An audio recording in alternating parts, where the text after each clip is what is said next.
নমস্কার বন্ধুরা, ঘরোয়া রান্না বাই চৈতালিতে সবাইকে স্বাগত জানাই। সবাই কেমন আছেন? আশা করছি ভালো আছেন। আমিও ভালো আছি। আজকে আমি খুব সামান্য মশলা দিয়ে মেথি তেজপাতা ফোড়ন দিয়ে রুই মাছের একটি রেসিপি শেয়ার করব। অনুরোধ করব লাইক দিয়ে ভিডিওটি দেখা শুরু করবেন, আর খুব ছোট ভিডিওটি স্কিপ না করে পুরো দেখা অনুরোধ রইল। এখানে আমি 5 পিস মতো রুই মাছ নিয়েছি, নুন হলুদ আর সামান্য একটু তেল মাখিয়ে নিয়েছি। এদিকে একটা মশলা করব, তার জন্য একটা টমেটো, 1.5 চামচ মতো সাদা জিরে দিয়েছি, 3টে কাঁচা লঙ্কা, বাস এটাই মশলা। জল দিয়ে স্মুথ পেস্ট করব।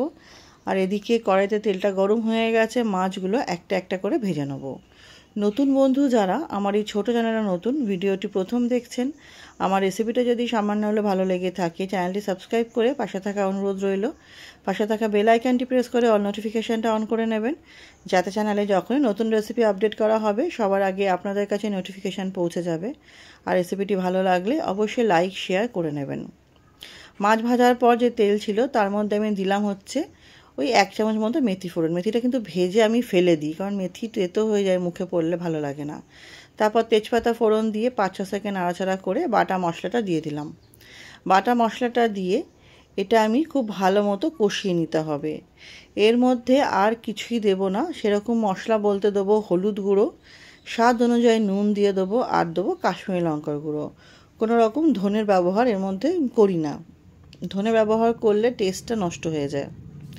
দিয়ে খুব ভালো মতো কষিয়ে নেবো। যখন দেখবো এরকমভাবে তেল ছেড়ে এসেছে, এর মধ্যে দিয়ে দেবো হচ্ছে আমি জল।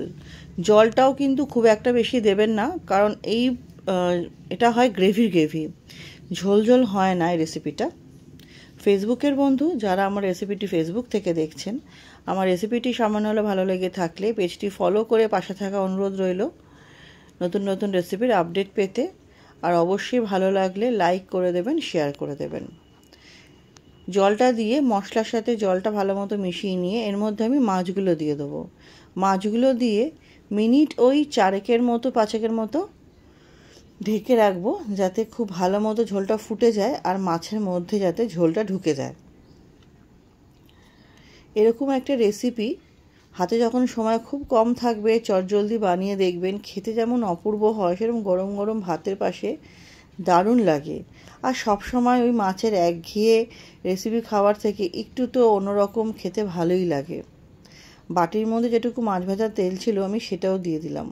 কিছুক্ষণ নাড়াচাড়া করে মিনিট 4 মতো ঢেকে রাখলেই এটা আমার রেডি হয়ে যাবে গরম গরম ভাতের সাথে পরিবেশন করার জন্য। রেসিপিটা আশা করছি আপনাদের ভালো লাগবে। ভালো লাগলে অনুরোধ করবো অবশ্যই ট্রাই করবেন। কেমন লাগলো কমেন্ট সেকশনে জানাবেন। আপনাদের কমেন্টে অনেক বেশি অনুপ্রাণিত হয়ে রান্না করার উৎসাহটা বেড়ে যায়। তাহলে চলুন ভিডিওটা আজকের মতো এখানেই শেষ করছি। নেক্সট দিন আবার হাজির হয়ে যাব নতুন রান্নার সাথে। সবাই একটু ভালো থাকবেন, সুস্থ থাকবেন।